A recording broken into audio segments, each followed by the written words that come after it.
नमस्कार मेरे प्यारे साथियों, मैं विनीता आपके अपने YouTube channel Vinita Hindi hub में आप सभी का स्वागत करती हूं। तो मेरे प्यारे दोस्तों, कैसे हैं आप सभी लोग। आशा करती हूं कि आप सभी लोग अच्छे होंगे और मन लगा करके पढ़ाई कर रहे होंगे। तो देखिए दोस्तों, आज की क्लास में हम लोग बात करने वाले हैं भक्ति काल पर आधारित जितनी भी प्रश्नोत्तरी है, राम भक्ति शाखा से संबंधित जितनी भी प्रश्नोत्तरी है, आज उस पर चर्चा की जाएगी, जो कि विगत वर्षों में पूछी जा चुकी प्रश्न है। तो देखिए, क्लास शुरू करने के पहले एक ज़रूरी बात कि क्लास को आप लोग पूरा देखें। जो लोग नए आए हैं वो लोग मेरे क्लास को पूरा देखें, और अगर आपको लगे कि यह आपके लिए उपयोगी है तो मेरे चैनल को सब्सक्राइब भी कर लें। तो चलिए देखते हैं आज का मेरा पहला सवाल क्या है। कलि कुलिस जीव निस्तार हित वाल्मीकि तुलसी भयो उक्ति रचित है तो नाभादास के द्वारा। देखिए, नाभादास ने भक्तमाल में ये उक्ति कही है। किसके विषय में कही है? तुलसीदास के विषय में। क्या कहा है? कलि कुलिस। देखिए, कलि का हो गया कलयुग, कुलिस, यहाँ कुलिस का मतलब होता है कुटिल। तो कलि कुलिस जीव निस्तार हित वाल्मीकि तुलसी भयो, यानी कि कलयुग में जो कुटिल जीव हैं उनके उद्धार के लिए, निस्तार का मतलब होता है उनके उद्धार के लिए वाल्मीकि ने तुलसी के रूप में जन्म लिया। यानी कि वाल्मीकि ने दोबारा से जन्म लिया। किसके रूप में? तुलसीदास के रूप में। किसके लिए? जो कुटिल जीव हैं उनके उद्धार के लिए। अगला सवाल है, मातु पिता जग जाई तज्यो विधु न लिखियो कछु भाल भलाई। यह आत्मपरक काव्य पंक्ति किस भक्तिकालीन कवि की है? तो तुलसीदास जी की है। देखिए, वो क्या कहते हैं कि मातु पिता जग जाई तज्यो, कि मेरे माता पिता ने मुझे दुनिया में पैदा करके त्याग दिया। विधु न लिखियो कछु भाल भलाई, और जो मेरा भाग्य है तो मेरे भाग्य में भी मेरे लिए कोई अच्छी बात नहीं लिखी है। ठीक है, तो ये जो दोहा है वो तुलसीदास जी के जीवन के उनके जीवन के जो शुरुआती कष्ट थे, उनके जो संघर्ष थे और उनकी निराशा को ये पंक्तियाँ दर्शाती है। किसकी? तुलसीदास की। अगला है, गोस्वामी तुलसीदास की भक्ति है। तो इनकी भक्ति किस प्रकार की है? दास्य भाव प्रकार की, यानी कि दास भाव की। ठीक है। कीरति भनिति भूति भली सोई सुर सरि सम सब कहित होई। ये पंक्तियाँ किसकी है? तो ये पंक्तियाँ भी तुलसीदास की है। क्या कहते हैं कि कीरति भनित भूति भली सोई, कीर्ति, कविता और ऐश्वर्य वही श्रेष्ठ है जो सुरसरी का मतलब गंगा होता है, जो सुरसरी सम सबका हित हो, जो गंगा के समान सबका हित करे। यानी कि क्या है? कीर्ति, कविता और ऐश्वर्य वही श्रेष्ठ होता है जो गंगा के समान सबका हित करे। तो इस पंक्ति में कहने का क्या आशय है? तुलसीदास ने क्या कहा है कि जैसे राम की कीर्ति जो कथा के माध्यम से, राम की जो कीर्ति है जो कथा के माध्यम से व्यक्त हुई है, वह गंगा के समान क्या करती है? वो गंगा के समान सबका हित करती है, सबका भला करती है। ठीक है। अगला सवाल है, रामचरितमानस में तुलसीदास ने सर्वप्रथम वंदना की है। तो रामचरितमानस में तुलसीदास ने सबसे पहले किसकी वंदना की है? सरस्वती गणेश की। अगला है, लोक मंगल की साधना का कवि कहा जाता है। तो किसे कहा जाता है? तुलसीदास को। तुलसीदास द्वारा रचित विनय पत्रिका की रचना हुई है। तो किसमें? ब्रज भाषा में हुई है। मेधाकर बहुगुणा द्वारा रचित कृति है। देखिए, मेधाकर बहुगुणा ने किस प्रकार क्या रचना की है? रामायण प्रदीपम। ठीक है, रामायण प्रदीपम किसकी रचना है? मेधाकर बहुगुणा की। अगला सवाल है, नाभादास किस भक्ति धारा के कवि हैं? देखिए, नाभादास किस भक्ति धारा के कवि हैं? तो किसके हैं? राम भक्ति कवि हैं नाभादास। और नाभादास की एक महत्वपूर्ण रचना क्या है? भक्तमाल है। ठीक है। सच पूछा जाए तो मध्य युग की समग्र स्वाधीन चिंता के गुरु रामानंद ही हैं। क्या दिया है कि सच पूछा जाए तो मध्य युग की समग्र स्वाधीन चिंता के गुरु रामानंद ही हैं। यह कथन किसका है? तो हजारी प्रसाद द्विवेदी का है।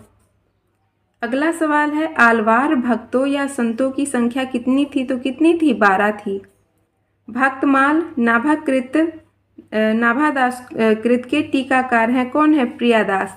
देखिए, जो नाभादास की रचना है भक्तमाल, उस पर टीका किसने लिखी है? प्रियादास ने लिखी है। महत्वपूर्ण है, आप लोग याद रखिएगा इसको। मूल गोसाई चरित के रचनाकार हैं बेनी माधवदास। अगला सवाल है, उन्होंने रचना नैपुण्य का भद्दा प्रदर्शन नहीं किया है और न शब्द चमत्कार आदि के खिलवाड़ों में वे फंसे हैं। उनकी सी भाषा की सफाई और किसी कवि में नहीं। शुक्ल जी का यह कथन है किसके विषय में? तुलसीदास जी के विषय में। देखिए सबसे पहले तो ये जो कथन दिया है वो किसका है? शुक्ल जी का है। अगर ये ऐसे भी दे सकता है ना, ये कथन दे दिया जाएगा और ये पूछ लिया जाएगा कि ये कथन किसने कहा है, तो किसने कहा है? शुक्ल जी ने कहा है। और किसके विषय में कहा है? तुलसीदास जी के विषय में कहा है। क्या है, एक बार फिर से पढ़ देती हूँ।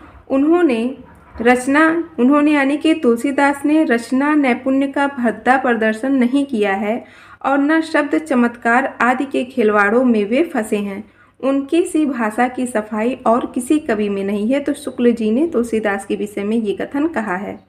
अगला है, कवित्व विवेक एक नहीं मोरे, सत्य कहूँ लिखी कागज कोरे। यह विनियोक्ति है किसकी है? तुलसीदास की। क्या कहते हैं तुलसीदास कि कवित्व विवेक एक नहीं मोरे, यानी कि मेरे पास कविता करने की कला या विवेक एक नहीं मोरे, यानी कि तुलसीदास जी कहते हैं कि मेरे पास कविता करने की कला या विवेक नहीं है। सत्य कहूँ लिखी कागज कोरे, मैं केवल सत्य को कोरे कागज पर लिख देता हूँ। ठीक है, ये किसका कथन है? तुलसीदास का। और इनके कहने का आशय क्या है? देखिए, इस पंक्ति के माध्यम से तुलसीदास कहना चाहते हैं कि वे अपनी किसी भी कविता में किसी भी प्रकार का दिखावा करने के बजाय सत्य को सीधे और सरल शब्दों में व्यक्त करते हैं। ठीक है, और ये जो पंक्ति दी है वो रामचरितमानस के एक श्लोक से ली गई है। ठीक है, तुलसीदास ने अपने विषय में ये कहा है कि वो कोई भी दिखावा लिखते वक्त नहीं करते हैं, जो सत्य है वही कोरे कागज पर लिख देता हूँ। अगला सवाल है, विज्ञान गीता लिखी गई है। तो विज्ञान गीता देखिए केशव दास के द्वारा लिखी गई है, महत्वपूर्ण है। आपके यूपी पीजीटी 2021 में पूछा गया ये सवाल है। विज्ञान गीता किसकी रचना है? तो केशव दास की है। संवत 1631 करहु कथा हरिपद धरी शीशा। देखिए उपयुक्त पंक्तियाँ कही गई है तो रामचरितमानस के लिए कही गई है। और किसने कही है? तो तुलसीदास ने कही है। और क्या कही है? संवत 1631 करहु कथा हरि पद धरि शीशा। संवत 1631 को भगवान के चरणों में ये हृदय धारण करके मैं क्या कहता हूँ? कथा कहता हूँ, करहु कथा, यह कथा कहता हूँ। देखिए इस पंक्ति में ये बताया गया है कि जब 1631 विक्रम संवत में रामचरितमानस की रचना के समय तुलसीदास ने इस पंक्ति को कहा था। कब कहा था? जब वो रामचरितमानस की रचना प्रारंभ किए थे। ठीक है, तब वो यही कहते हैं कि मतलब मैं अपने हृदय को अपने हृदय में हरि के पद को धारण करके अपनी ये कथा कहता हूँ। फिर अगला है, मानव प्रकृति का ज्ञान तुलसीदास से अधिक उस युग में किसी को नहीं था। यह कथन किसका है? हजारी प्रसाद द्विवेदी का है। देखिए यह पीजीटी में पूछा गया सवाल है, यह भी 2021 में पूछा गया था कि मानव प्रकृति का ज्ञान तुलसीदास से अधिक उस युग में किसी को नहीं था। यह कथन है हजारी प्रसाद द्विवेदी का। अगला है, राम काव्यधारा से संबंधित कृति राम ध्यान मंजरी किसकी है? तो राम ध्यान मंजरी अग्रदास की रचना है। गोरख जगायो जोगु भगति भगायो लोगु, ये काव्य पंक्ति है तो तुलसीदास कृत कवितावली से। देखिए तो ये कवितावली से ली गई है। तुलसीदास ने क्या कहा है? गोरख जगायो जोगु भगति भगायो लोगु, यानी कि गोरखनाथ ने योग को महत्व दिया था लेकिन लोगों ने भक्ति को क्या किया? त्याग दिया। जो गोरखनाथ थे वो लोगों को जो सांसारिक मोह माया है उससे मुक्ति दिलाना चाहते थे, इसलिए उन्होंने क्या? योग को महत्व दिया था। लेकिन लोगों ने क्या चुना? सांसारिक मोह माया को चुना। तो उनके जो अंदर भक्ति की भावना थी वो लोगों ने त्याग दिया। तो इसके विषय में यही कहा गया है, तुलसीदास ने कहा है। अगला आता है, साखी सबदी दोहरा कही किहनि उपखान, भगत निरूपही भगत कली निंदहि वेद पुराण। उपर्युक्त पंक्तियों के रचनाकार कौन है? तो तुलसीदास जी हैं। देखिए यह आपका टीजीटी में पूछा गया सवाल है। 2021 में जो टीजीटी हुआ था उसमें पूछा गया था, साखी सबदी दोहरा कही किहनि उपखान, भगत निरूपही भगत कली निंदहि वेद पुराण। ये पंक्ति तुलसीदास के द्वारा कही गई है। अगला है, गोस्वामी तुलसीदास जी ने रामचरितमानस की रचना की थी। किस लिए की थी? स्वांतः सुखाय के लिए की थी, अपने सुख के लिए की थी। ठीक है, सभी के कल्याण के लिए की थी। गीतावली काव्य कृति है, किसकी है? तुलसीदास की। राम कैसो जस अध ऊरथ गगन है। यह पंक्ति है सेनापति की है। देखिए क्या है, राम कैसो जस अध ऊरथ गगन है, यानी कि राम के समान यश अध, अध का मतलब नीचे यानी कि धरती पर, और ऊर्ध्व यानी कि आकाश में कहीं पर भी नहीं है। तो देखिए यह पंक्ति भगवान राम हैं उनके यश और महिमा को दर्शाता है कि भगवान राम के समान यश ना तो धरती पर है और ना ही आसमान में है। फिर अगला है, वह रचनाकार जिसके बचपन का नाम राम बोला था तो किसका था? तुलसीदास का। राम बोला नाम बचपन में किसका था? तुलसीदास का था। अगला सवाल है, खेती न किसान को, भिखारी को न भीख, भली बनिक को बनिज, न चाकर को चाकरी। देखिए यहाँ पर ये पंक्ति तुलसीदास की कृति से संबंधित है। किस कृति से लिया गया है? कवितावली से लिया गया है। क्या कहा गया है? खेती न किसान को, भिखारी को न भीख। देखिए जो वर्तमान समय में जो किसान हैं उनकी खेती नहीं हो रही है, और जो भिखारी हो उन भिखारी को भीख नहीं मिल रहा है। बनिक को बनिज, न चाकर को चाकरी। और जो बनिए हैं, बनिक मीन्स बनिए होते हैं, उनका व्यापार नहीं चलता, और जो नौकरी करने वाले हैं उनको नौकरी नहीं मिलता। तो ये पंक्ति तुलसीदास ने अपनी कवितावली में कही है। और वो क्या कहते हैं, वो राम जी से अनुरोध करते हैं, राम जी से कहते हैं कि मतलब ये जितनी भी समस्याएं हैं उनका निवारण कौन करेगा? तो उसका निवारण राम की कृपा से ही होगा। तो यहाँ पर ये पंक्तियों का मतलब यही होगा। ठीक है।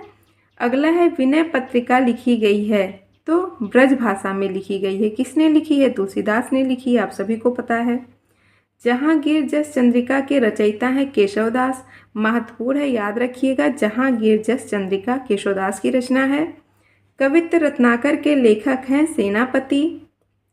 ब्रज भाषा का वह कवि जो ऋतु वर्णन के लिए विख्यात है, तो कौन विख्यात है? सेनापति। ब्रज भाषा का वह कवि जो ऋतु वर्णन के लिए विख्यात है, तो सेनापति हैं।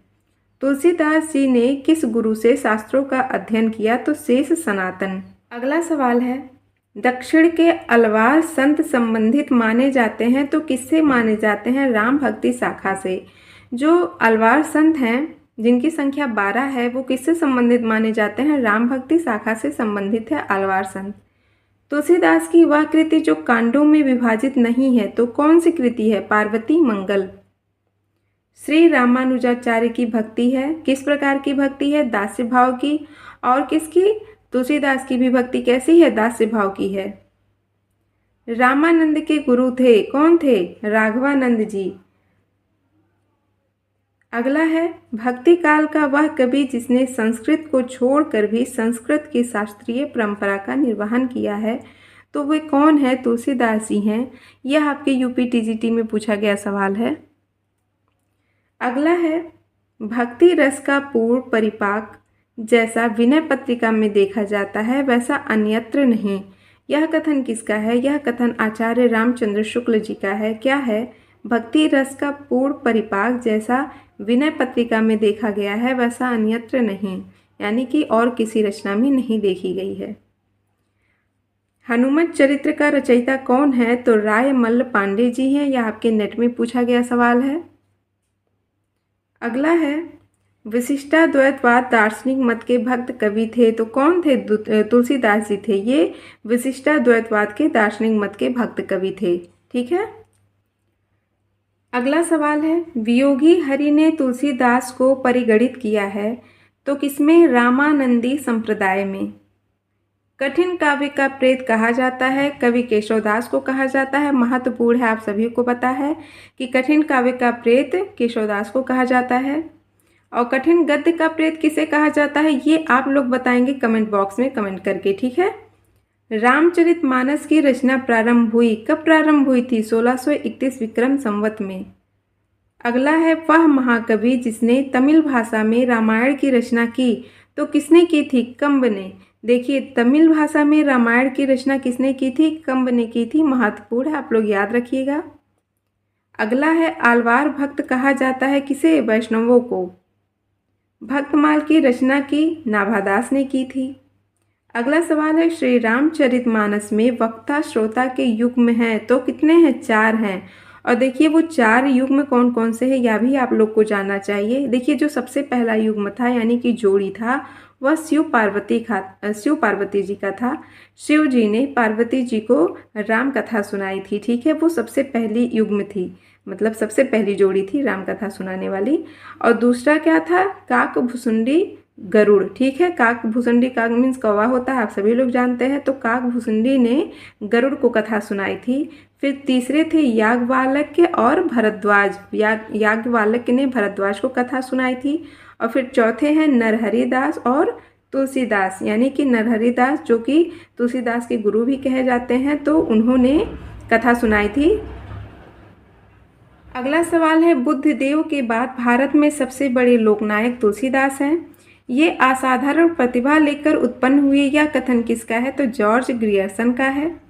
फिर अगला सवाल है, प्रेम और श्रृंगार का ऐसा वर्णन जो बिना लज्जा और संकोच के सबके सामने पढ़ा जा सके गोस्वामी जी का ही है, यह कथन किसका है, आचार्य रामचंद्र शुक्ल का।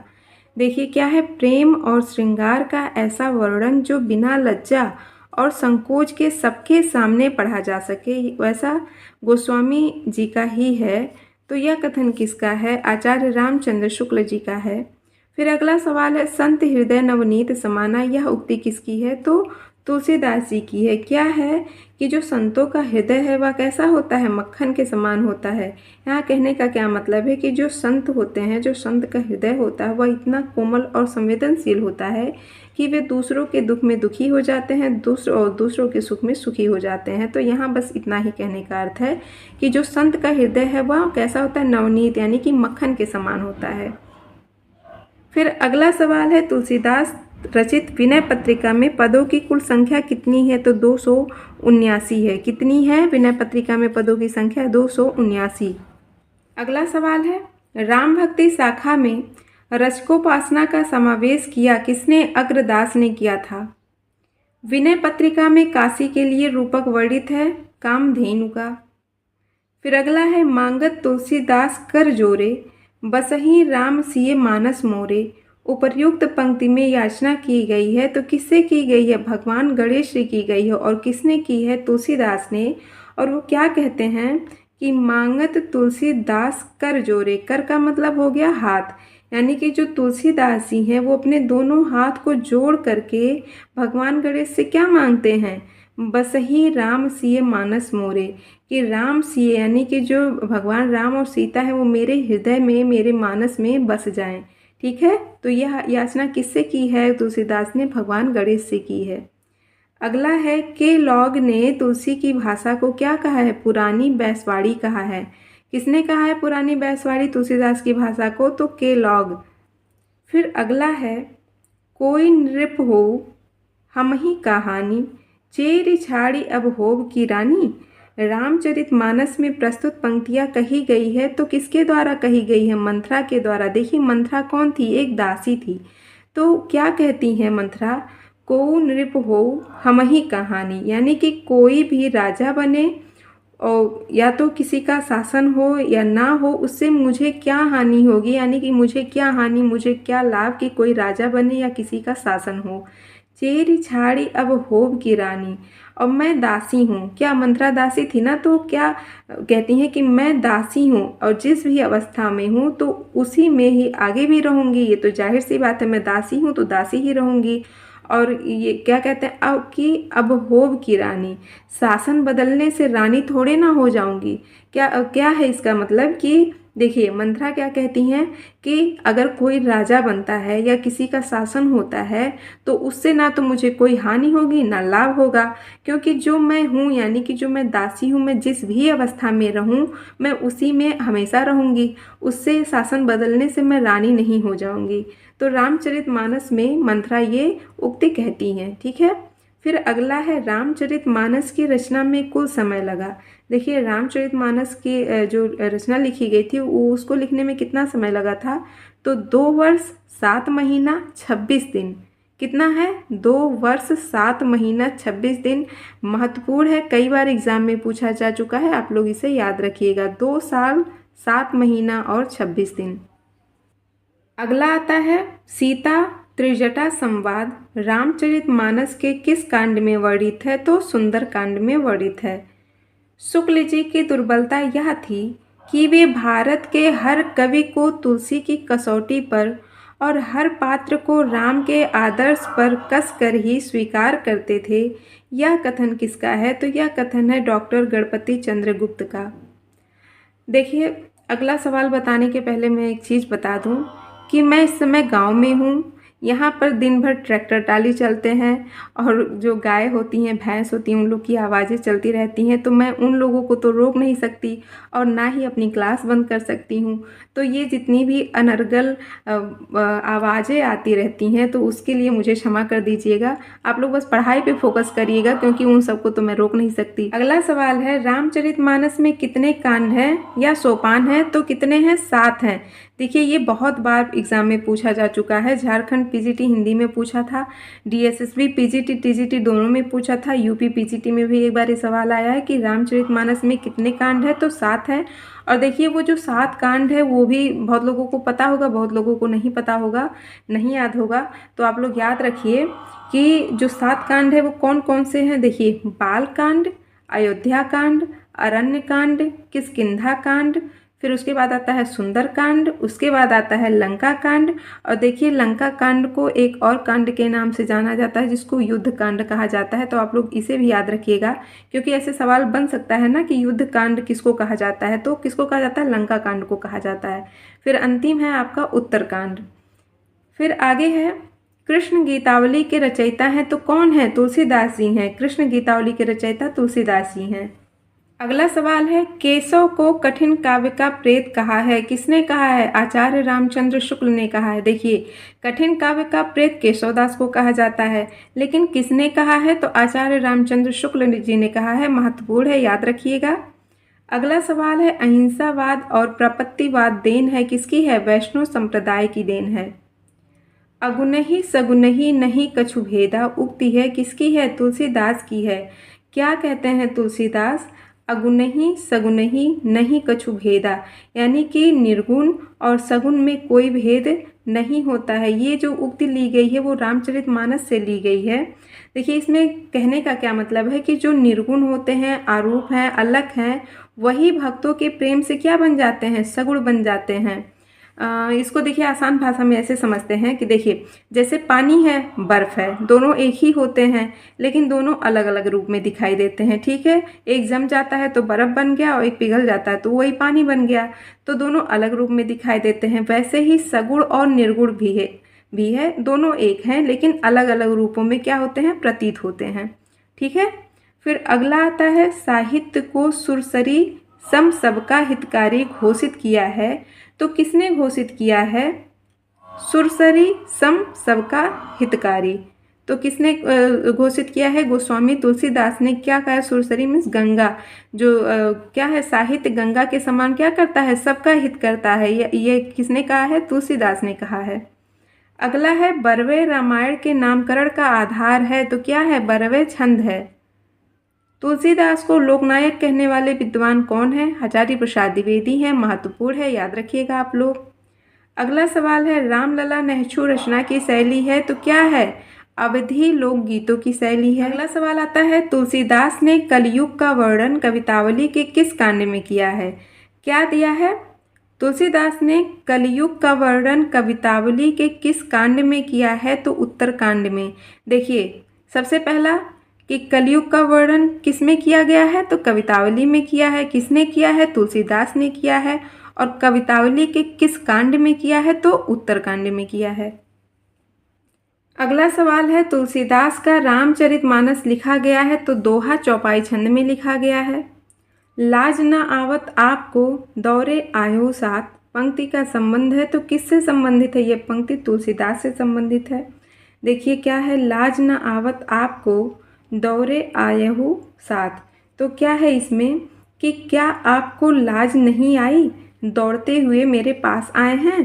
क्या है, लाज ना आवत आपको, क्या आपको लाज नहीं आई, शर्म नहीं आई, दौरे आयु साथ, दौड़ते हुए मेरे साथ आ गए हैं। तो देखिए ये तुलसीदास से संबंधित है। किसने कहा था? रत्नावली ने कहा था। किसको? तुलसीदास को कहा था।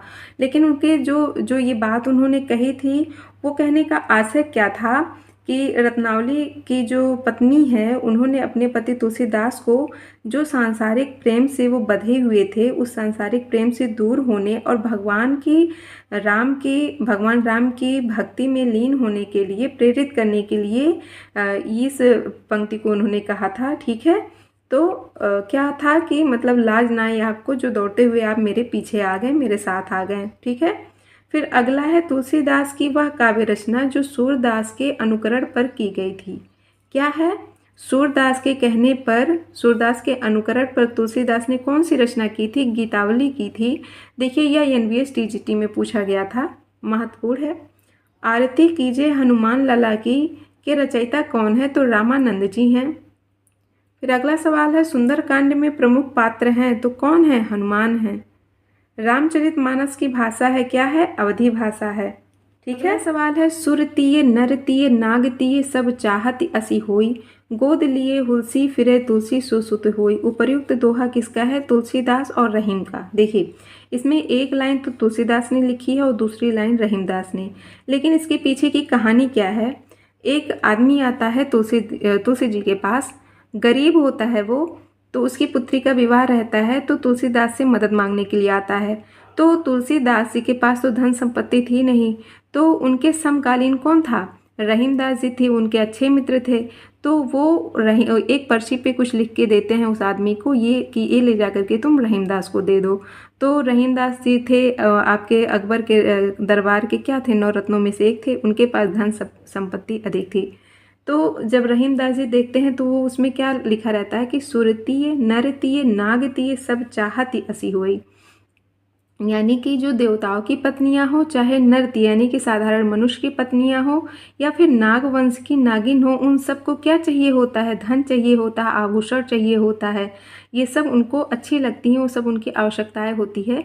तो ये देख करके रहीमदास जी समझ जाते हैं कि आखिरकार तुलसीदास जी कहना क्या चाहते हैं, तो वो उस मनुष्य की, उस आदमी की मदद करते हैं। कौन? रहीमदास जी। लेकिन फिर उसी पर्ची पर एक लाइन रहीमदास जी लिख करके देते हैं और कहते हैं कि ये ले जा करके तुम तुलसीदास को दे देना। तब वो क्या लिखते हैं? गोद लिए हुलसी फिरे तुलसी सो सुत होए। तो रहीमदास जी तुलसीदास जी से कहते हैं कि आपने सही कहा कि धन संपत्ति महिलाओं को प्रिय हो सकती है, लेकिन सबसे बड़ी सौभाग्यशाली तो वह माँ है, हुलसी वह माँ है जो जिसका तुलसीदास जैसा क्या हो? तुलसीदास के जैसा बेटा हो। ठीक है, तो ये ऊपर वाली लाइन जो है वह तुलसीदास की है और जो नीचे वाली लाइन है वह रहीमदास ने लिखी थी। तो इसके पीछे की यही कहानी है। आई होप कि आपको पसंद आया होगा। फिर अगला है वह कवि जिसके आधार पर आचार्य रामचंद्र शुक्ल ने अपने साहित्यिक प्रतिमान निर्धारित किए, तो वह कवि कौन था? तुलसीदास जी थे। फिर अगला सवाल आता है हरि अनंत हरि कथा अनंता, कही सुनही बहुविधि सब संता। राम कथा के प्रसंग में तुलसीदास ने यह बात कहलवाई है, किससे कहलवाई है? शिव जी से। यह नेट में पूछा गया सवाल है। क्या कहते हैं शिव जी? कि हरि अनंत हरि कथा अनंता, कि हरि यानी कि जो भगवान विष्णु है, भगवान हरि है, वह तो अनंत हैं और उनकी कथाएं भी अनंत हैं। कही सुनही बहुविधि सब संता, जिन्हें संत अनेक तरीकों से कहते रहते हैं और सुनते रहते हैं। मतलब शिव जी कहते हैं कि जो हरि हैं, जो भगवान विष्णु हैं, उनकी जो मतलब वो तो अनंत है ही, उनकी कथाएं भी अनंत हैं और जो संत है वो कई तरीके से, बहुत तरीकों से उनकी कथाओं को कहते रहते हैं और सुनते रहते हैं। फिर अगला है पार्वती मंगल रचित ग्रंथ है, तो क्या है? तुलसीदास के द्वारा पार्वती मंगल लिखा गया है। लोक मंगल की भावना के सर्वश्रेष्ठ कवि कौन कहे जाते हैं? तो तुलसीदास कहे जाते हैं। अगला सवाल है केसो कही न जाए का कहिए, देखत तव रचना विचित्र अति समझु मन ही मन रहिए, के रचयिता कौन है? तुलसीदास। केशव, देखिए यहाँ केशव ईश्वर को कहा गया है, तो क्या है कि केशव की रचना को मतलब जो केशव की रचना है, यानी कि जो ईश्वर की रचना है, वो शब्दों में कैसे व्यक्त किया जाए वो बहुत ही मुश्किल है। देखत तव रचना विचित्र अति समझी मन ही मन रहिए। तो तुलसीदास जी क्या कहते हैं कि वे ईश्वर की लीला को देखकर मन ही मन में समझ रहे हैं कि इस विचित्र रचना को, यानी कि जो भगवान के द्वारा रचनाएं की गई है, उस विचित्र रचना को किस प्रकार से व्यक्त किया जाए, तो वो मन ही मन में समझ रहे हैं उसको। तो तुलसीदास ने ये कहा है। फिर अगला सवाल है, कवि केशवदास की वह कृति जो अपने वर्ण विषय की अपेक्षा छंदों की विविधता में भटक गई लगती है, तो कौन सी रचना है? रामचंद्रिका है। कौन सी? केशवदास की रचना रामचंद्रिका, जो कि वर्ण विषय की अपेक्षा छंदों की विविधता में भटक गई लगती है। ठीक है।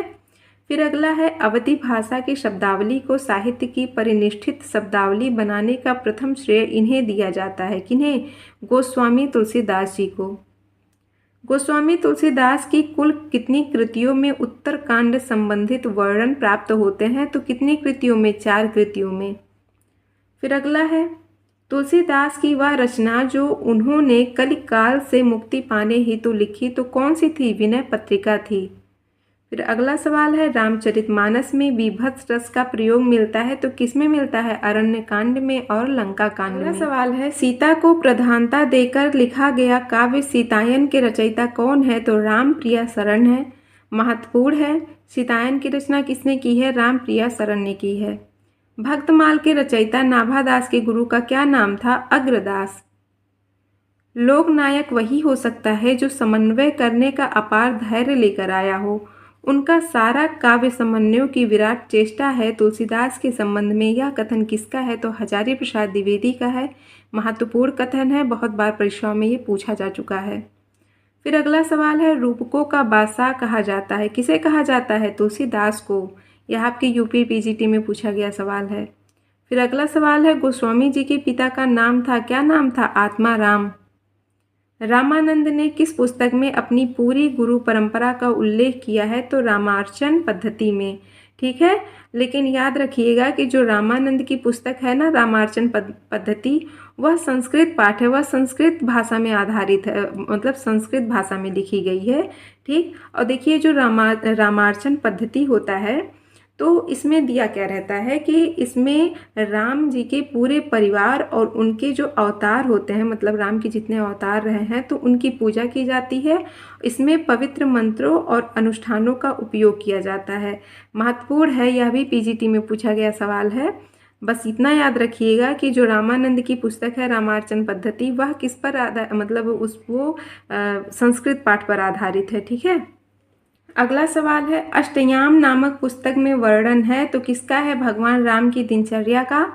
यह देखिए यूपी पीजीटी 2013 में पूछा गया था। अष्टयाम नामक पुस्तक में किसका वर्णन है? भगवान राम की दिनचर्या का। और अष्टयाम रचना किसकी है? नाभादास की है। महत्वपूर्ण है, आप लोग याद रखिएगा इसको। और देखिए एक अष्टयाम देव कवि ने भी लिखी है, और अष्टयाम नाम से आपके नंददास की भी रचना है, तो यह भी आप लोग याद रखिएगा। ठीक है, तो अष्टयाम में भगवान राम की दिनचर्या का वर्णन किया गया है। राम रक्षा स्रोत रचना के लेखक है, कौन है? रामानंद जी हैं। यह भी पीजीटी में पूछा गया सवाल है। मैं पुनि निज गुरु सन सुनी कथा सुसूकर खेत, यह कथन किसका है? तो यह कथन तुलसीदास का है।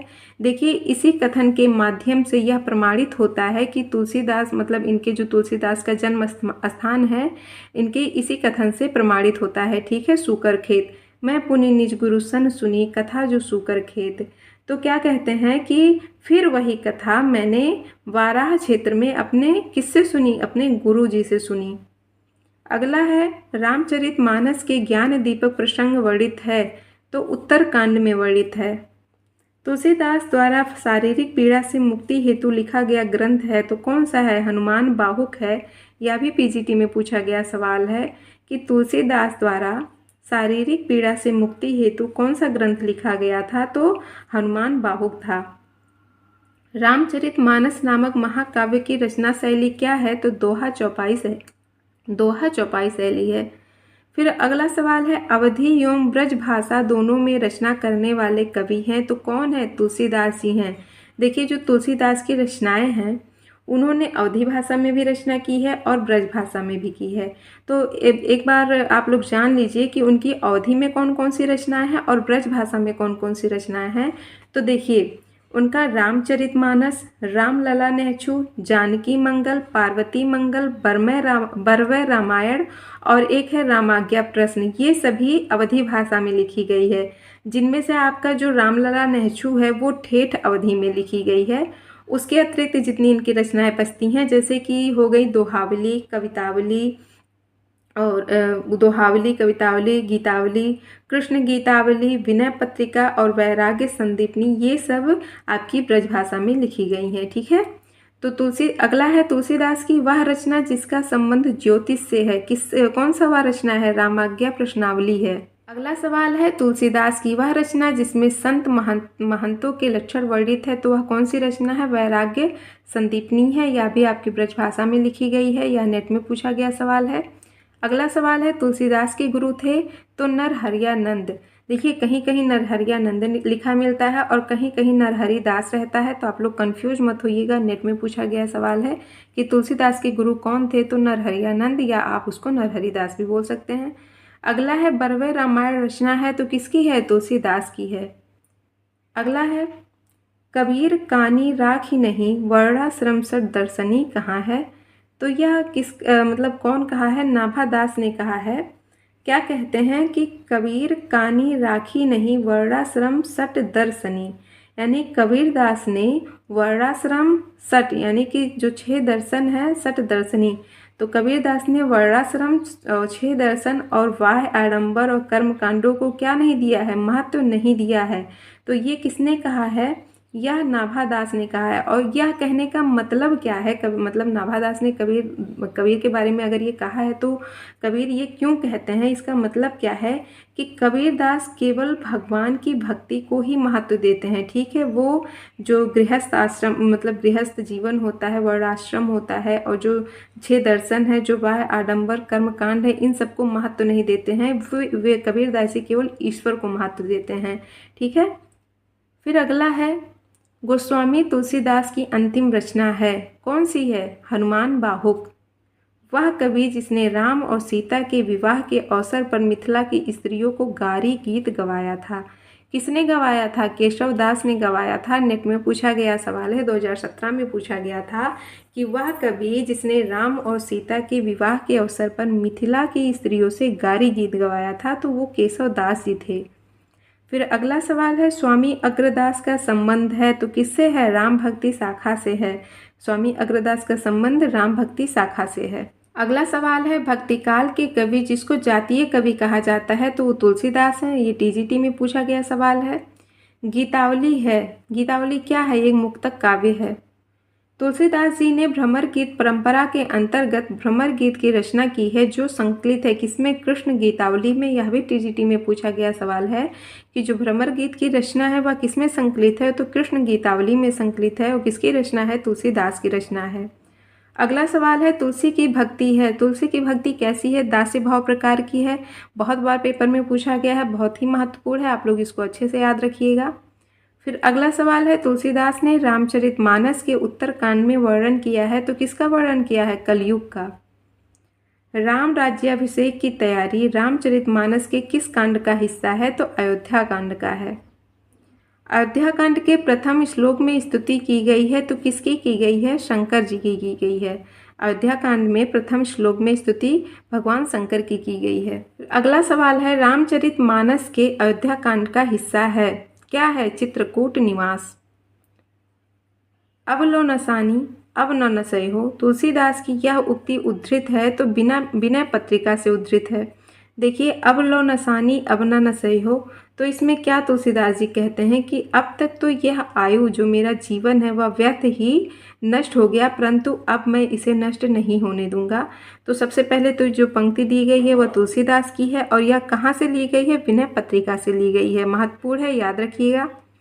आचार्य रामचंद्र शुक्ल ने गोस्वामी तुलसीदास द्वारा रचित ग्रंथों की संख्या कितनी मानी है? तो 12 मानी है, जिसमें से आपका 6 अवधी भाषा में है और 6 रचनाएं ब्रज भाषा में है। पहले मैंने आपको नाम बता दिया है कौन कौन सा है, आप महत्वपूर्ण है, याद रखिएगा आप लोग। तुलसीदास की प्रमुख रचना है, कौन सी है? रामचरितमानस है। आप सभी को पता है कि तुलसीदास की बहुत ही प्रमुख रचना है श्री रामचरितमानस। फिर अगला सवाल है और ये इस सीरीज का अंतिम सवाल है, मतलब कि राम भक्ति काव्य धारा का ये अंतिम सवाल है कि भक्तमाल के रचयिता कौन है। तो भक्तमाल के रचयिता नाभादास है। तो आज की प्रश्नोत्तरी यहीं पर समाप्त होती है। आपको ये क्लास कैसी लगी कमेंट बॉक्स में ज़रूर बताइएगा और अपने सुझाव भी दीजिएगा कि अगर मतलब जैसे कोई कमी हो तो भी बताइएगा आप लोग, तो जिससे मेरे भी कुछ मतलब ज्ञान में बढ़ोतरी हो। तो चलिए अब मिलते हैं हम लोग अपनी अगली क्लास में। कल शाम को 7 बजे फिर मुलाकात होगी आप लोगों से। तब तक के लिए आज्ञा दीजिए। नमस्कार।